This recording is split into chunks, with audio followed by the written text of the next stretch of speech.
Hello everyone and welcome back to TowerGate. It is TowerGate day number 839, Tuesday, July the 16th, 2019. Thank you so much for tuning in. Well, we have a ton of news today, including two big major stories. In fact, there's so much news today with the two big stories. One of those stories having to do with Seth Rich, another story having to do with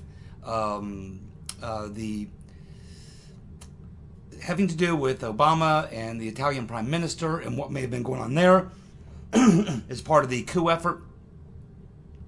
And both these stories are so big and take so much time that I'm only going to be able to cover one of these major stories today. I'll cover the other one tomorrow. And we have other news stories around those news stories that we'll get to as well. So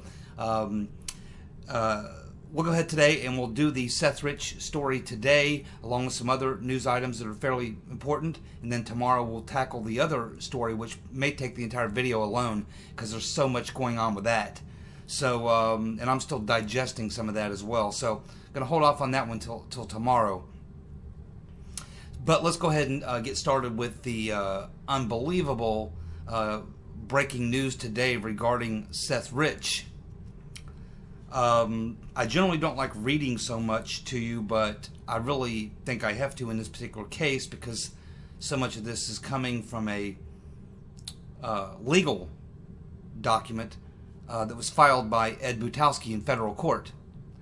And I want to make sure I cover the angle here. So I'm going to go ahead now and explain this to you. Basically, this businessman, this Texas businessman, Ed Butowski, has filed a federal lawsuit. There's about 15 people on the list, including Mr. Bauman, who are on the list of people he's filing the suit against. And it has to do with what he learned about Seth Rich. So I'm just going to go ahead for now and just read it to you because everything is contained within the narrative of the filing. So here we go. And there's several news sites reporting on this. I'm getting this, originally I got this story from the Gateway Pundit, but it's also over there on Conservative Treehouse and probably other sites as well.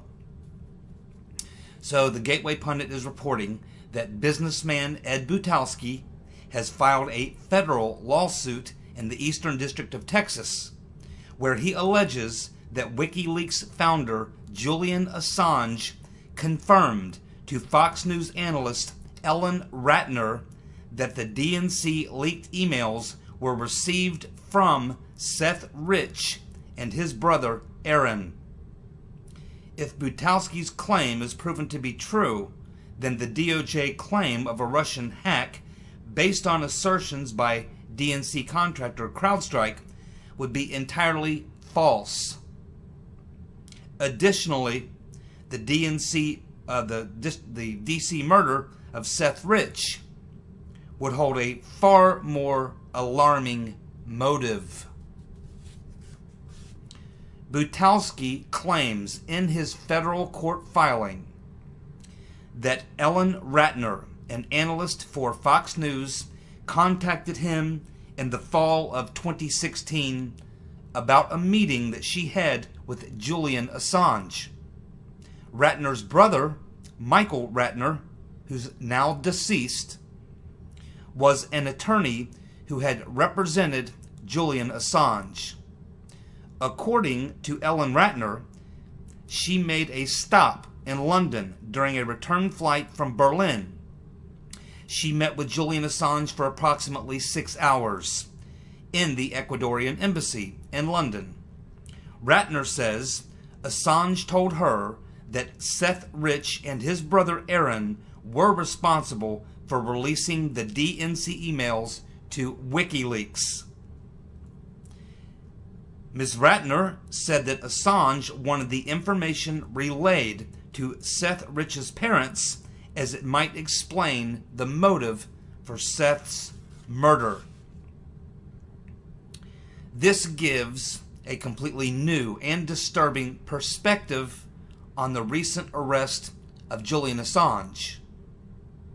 Not to mention that it completely obliterates the DOJ claim that Russia hacked the DNC and gave the emails to WikiLeaks. The ramifications of this court filing are huge. This comes a week after Michael Isakov's article last week that labeled Butowski as a Russian source. Butowski has told Gateway Pundit that Ellen Ratner lied to Isakov. Butowski provided Gateway Pundit with a copy of his email with Ratner. Butowski says he spoke with Isakov off the record, but Isakov broke his trust by contacting Ratner. Butowski says he was forced to speak out after Isakov's false claims in the story from a week ago. Butowski says he has more evidence that Ratner was his source on the Seth Rich information. Ratner appears on Fox News, but is by no means a Republican or a conservative, nor is Mr. Budowski.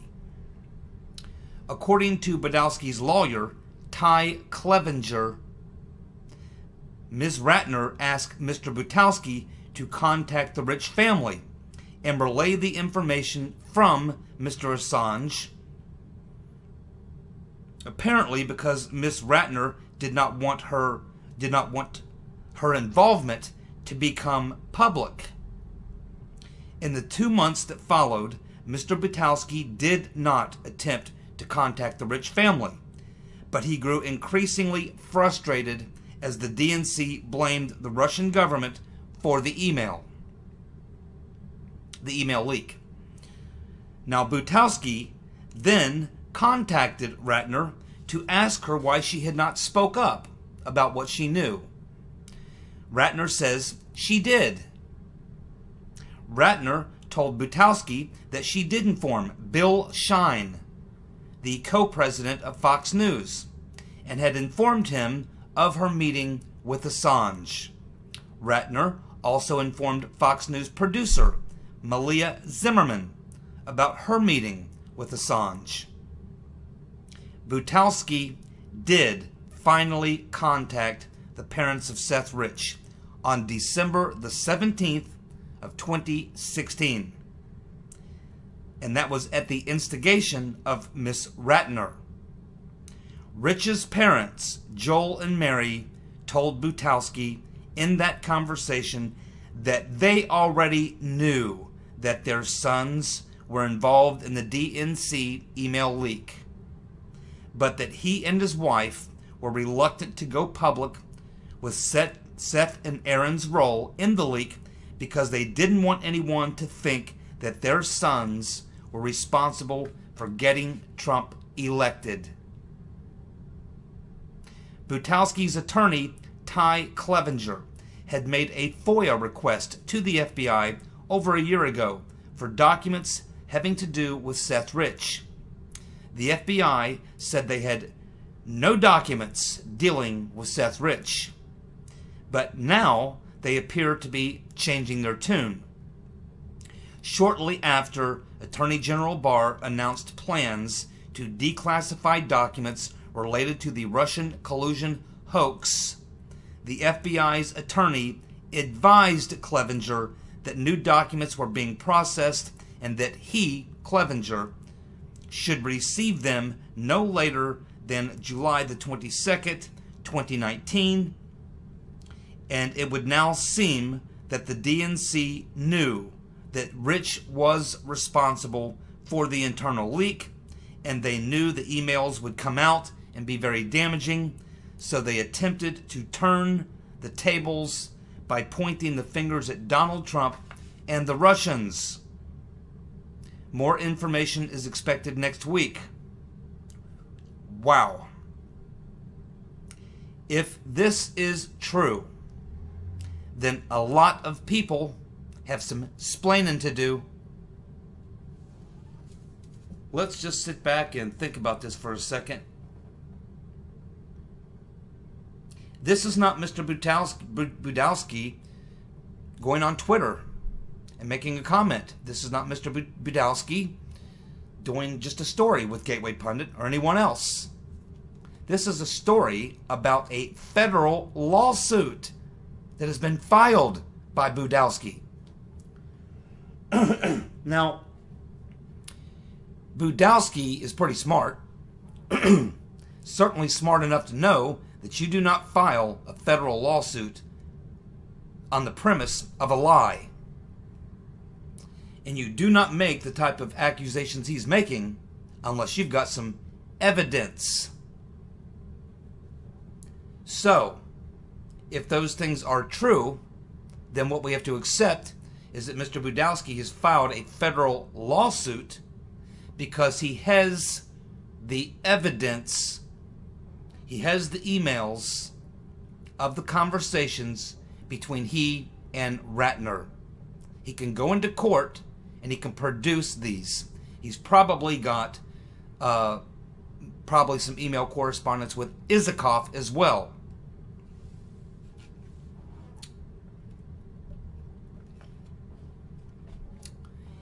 If this is proven true, and remember, if it's proven to be untrue, then Mr. Budowski has just filed a fraudulent lawsuit in federal court. And I'm sure there's a pretty stiff penalty for filing a fraudulent lawsuit in federal court, especially if it's over an issue like this. This is not one that they would take lightly. And that tells me that Mr. Budowski obviously has the emails to back up his claim. He's obviously got the emails between he and Ratner proving that everything he said in his filing is true, that he can back it up. Because his attorney, Mr. Clevenger, would not allow his client to file such a petition. No attorney would allow their client to file a fraudulent petition. His attorney would say, wow, I need to verify before I file this, because remember, if you're an attorney and you participate in filing a fake filing on behalf of your client, you're in trouble too. So Mr. Clevenger, as an attorney, is not stupid enough to put himself at that risk. He's going to say to his client, yeah, I need to see the emails that you've got that will back up the claim that you're making. So I'm pretty confident that Budowski has the emails to back up the conversations that he's had. And if all this turns out to be true, and I'm pretty damn sure it has to, because we're not talking about a Twitter post. We're not talking about just doing a story on some website. We're talking about a federal court filing for a lawsuit. That means it's most likely everything that he's saying is true about the conversations Budowski had with what's her name?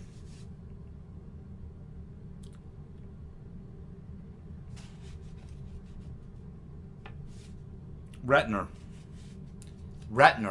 Michael Ratner. That name sounds very familiar. He's now deceased. He's her brother, who was the attorney who was representing Assange. Man, oh man. If this turns out to be true, and I think it probably is, then a lot of people have a lot of explaining to do, such as the DNC and the Rotten Reverend Clinton, along with Uncle Bob the drive-by executioner and his posse, along with the entire FBI and DOJ, along with a lot of people in the media, including Isikoff, including the prosecutor we just discussed a couple of days ago who was in charge of this case. Certainly Miss Ratner has a lot to explain. Think how many people knew about this. We're learning this from Budowski now. He knew this. Ratner knew it. Her brother likely knew it. Assange certainly knew it. The folks there at Fox, the co-president, Mr. Shine, Bill Shine, he knew.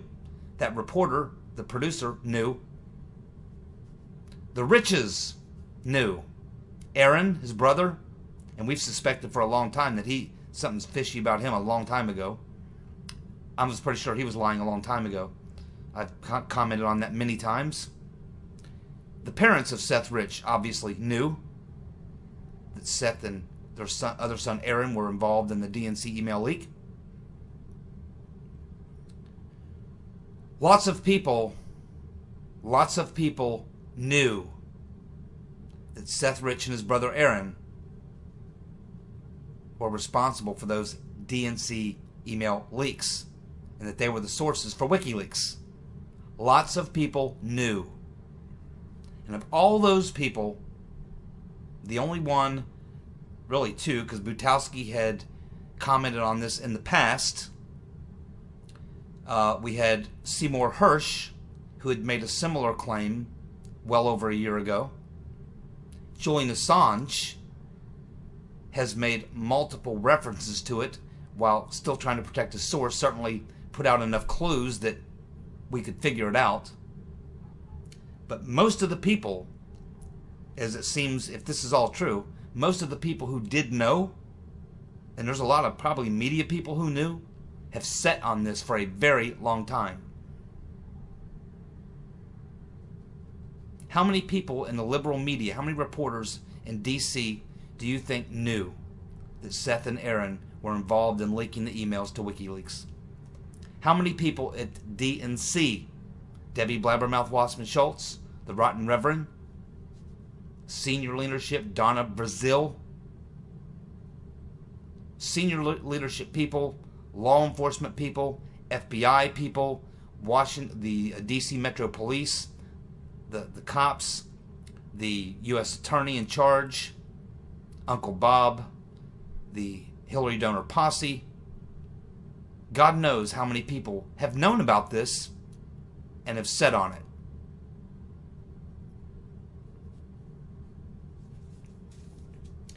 Again, if this plays itself out, and it's going to play itself out in federal court, one of two things is going to happen here, my friends, in the next couple of weeks. We're either going to find out that this case is going to be thrown out because there isn't sufficient evidence for the plaintiff, Mr. Butowski, for his claim, or there is going to be enough evidence to back his claim and the case is going to go forward, which means what he said in his court filing is true. And if that turns out to be the case, the entire Trump-Russia collusion hoax, I think it's already pretty much collapsed, but that will certainly, that will be obviously the final nail in the coffin.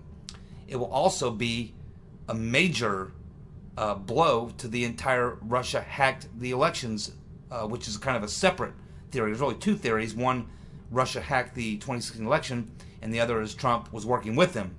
Both of those things will pretty much, the first one's, Trump-Russia has already pretty much been obliterated. But this will obliterate the other half of that, which is that Russia was involved.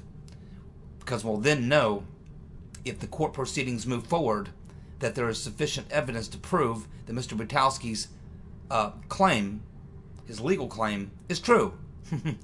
That, in fact, it was Seth Rich and his brother Aaron that gave the stuff to WikiLeaks and not the Russians.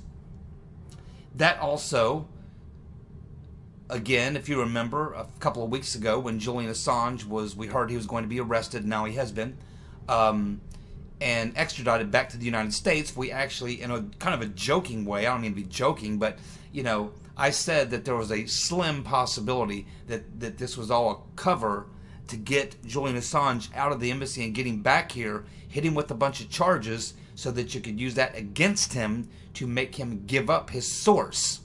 And I thought, would A.G. Barr and Mr. Durham go to those lengths? Would they unseal his indictment, which had been sealed for about a year? Would they unseal his indictment to extradite him back here, hit him with all kinds of charges, so that they could at some point sit down with him in a room and say, okay, you're looking at a lot of charges, probably the rest of your life in jail, or you can just go ahead and tell us or give us the evidence of who actually gave you the stuff from the DNC and Podesta, who gave you that stuff. And we were kind of kind of joking about it, not joking, but certainly talking about the fact that it's a possibility, but it's like, yeah, it's really a rare possibility. It's like 10% or less. It's hard to believe that Barr and Durham would be working a plot like that, a plan like that.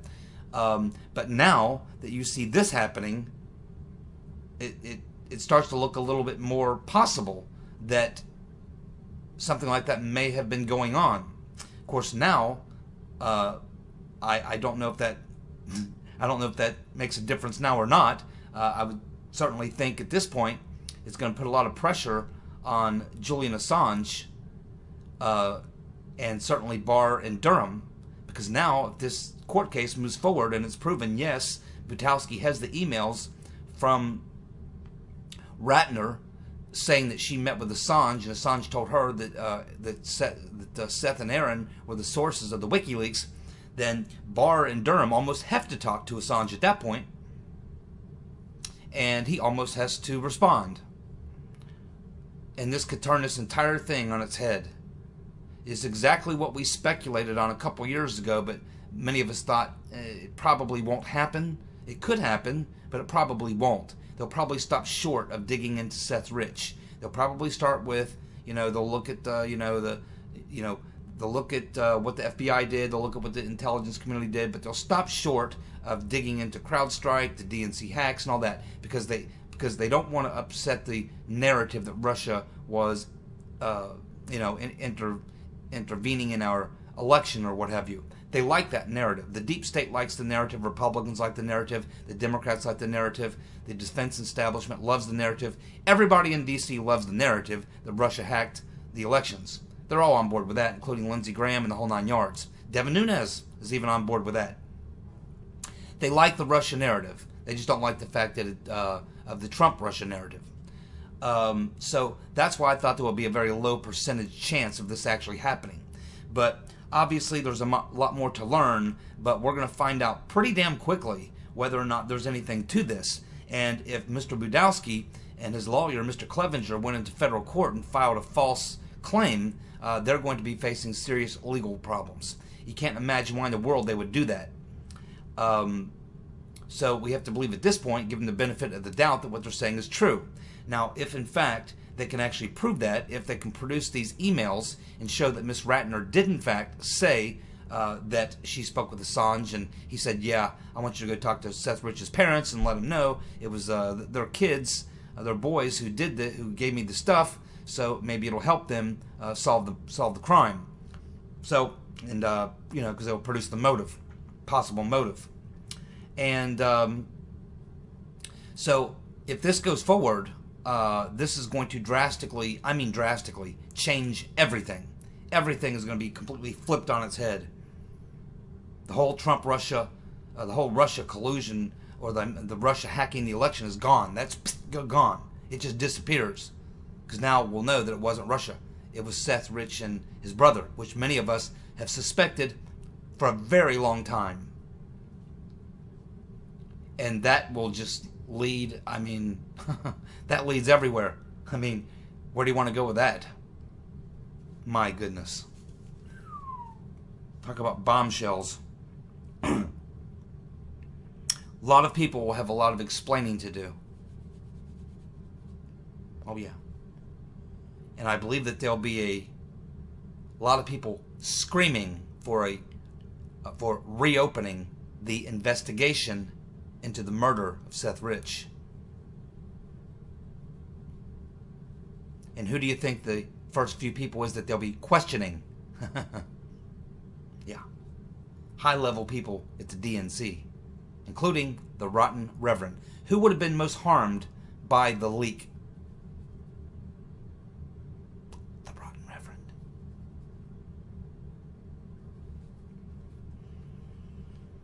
Okay, let's move on to some other news with the remaining time. Kellyanne Conway has told the Penguin Jerry Nadler to pound sand. She will defy the congressional subpoena. She will refuse to testify about her alleged Hatch Act violations. Very well done. I would do the same. Screw the Penguin.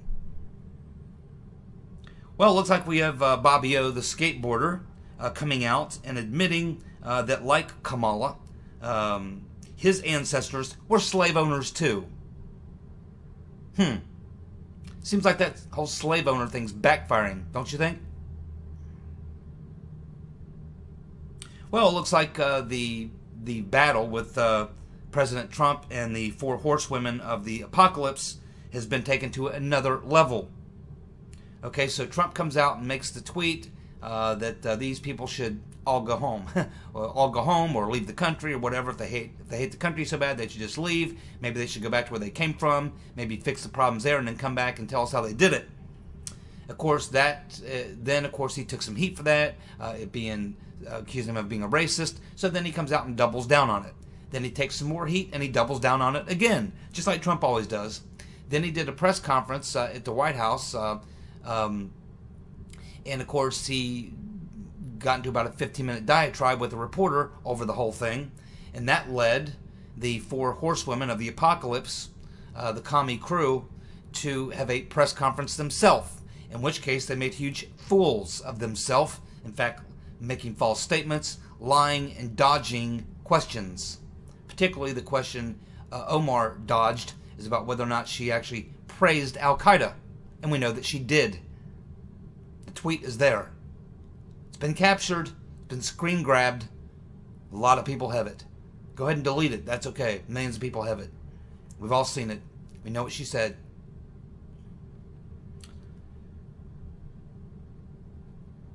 So a lot of people are giving Trump a lot of hell today over this, including the usual idiots, namely Mitwit Romney, Willard Romney couldn't resist coming out and hitting the president on this. No one likes Willard very much. Nobody likes him very much, and they like him even less today. Now, what's Trump doing? Well, a lot of people like to say, well, Trump does this 4D chess. Okay, that's kind of an interesting term. I don't use it very often. Okay, people like to use it. That's cool.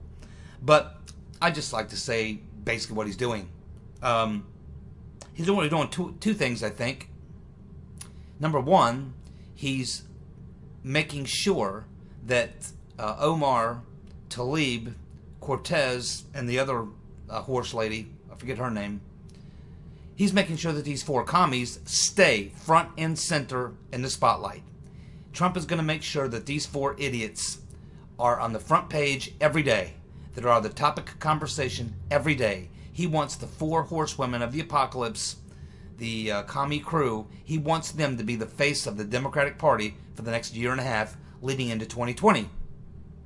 Because he knows how unpopular they are, and he knows that the media will come to their defense and make sure that they get plenty of face time, which is exactly what he wants. He wants Omar and Cortez out there talking as much as possible. He wants their faces on TV as much as possible. He wants their tweets out there as much as possible. So he is going to prod them every chance he gets to make sure that they never get out of the media spotlight. He wants them in the media spotlight. That's the first thing he wants to do. The second thing he wants to do is he wants to make Pelosi and Schumer and other Democrats, particularly the ones running for president, leading the contest there, he wants all them to be forced to come out and defend Omar and Tlaib and Cortez and the other idiot whose name I don't even know. That's what he wants. He wants to keep them front and center, and he wants to make the other Democrats have to go out and defend them every day, knowing how unbelievably unpopular they are. They'll likely, the Democrats themselves will likely take as many of these four out as they can in 2020, because they want to be rid of them. So by making them go out and defend these crazies, they're essentially associated to them or associated with them as their defenders. It's a brilliant move. You can call it 4D chess. You can call it whatever you like. It's just brilliant planning on Trump's part and execution. Keep these people out in front. Keep them in the camera. Keep them in the spotlight. And then force the Democrat leadership to defend them. That's a brilliant strategy. It's a winning strategy, too.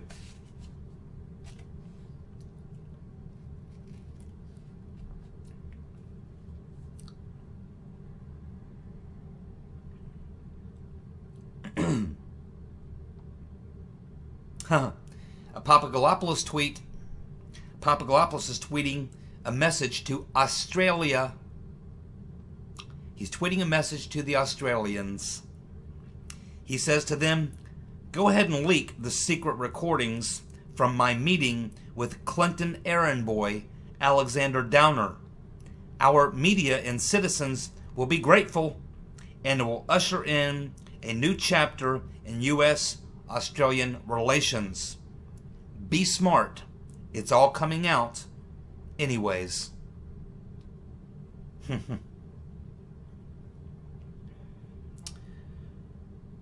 Well, I've read probably a dozen or more, tried to read a dozen or more articles over the past week or so, as I've been really trying to dial in on Mifsud. I research Mifsud every day, and his lawyer, Stephen Rowe, as well as an alias that he used to find out everything I can as quickly as I can about where things are with Mifsud, because he's such a key principal player.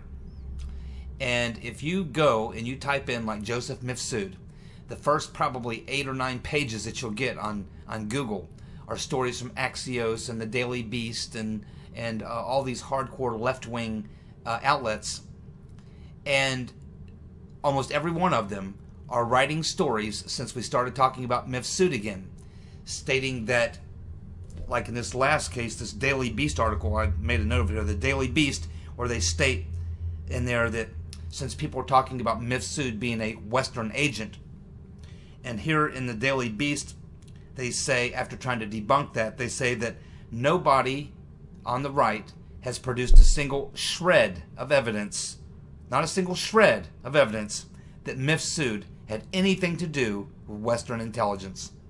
Not a single shred of evidence that Mifsud had anything to do with Western intelligence. And none of us have produced a single shred of that evidence. This guy obviously doesn't watch my videos. He obviously doesn't watch the Black Conservative Patriot or whatever it is, BLM. He obviously doesn't watch HA. There's obviously a lot of... He doesn't watch Fox News, apparently. He doesn't listen to Devin Nunes. How in the world you could write an article about Mifsud trying to debunk this idea that he has association with Western intelligence? How he could write an article and say that no one has shown a single shred of evidence that that's the truth is almost, well, it's beyond humorous. It's beyond humorous. That's how bad it is on the left.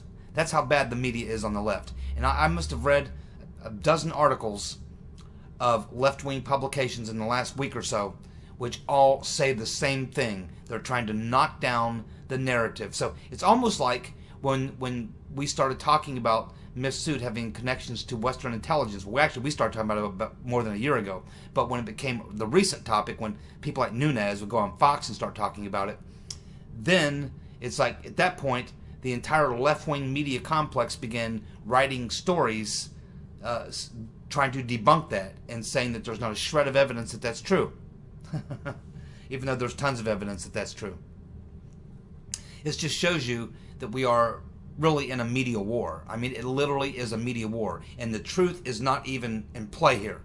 It's not even in play. It doesn't really matter. It's just put out as much information as you can to your side of the argument, true or false, and push it as hard as you can. That seems to be the game. It's just crazy to be mixed up in all this. Thank you so much for tuning in. I'll be back tomorrow and we'll get on to that other really big story. Thanks so much. See you guys. Bye.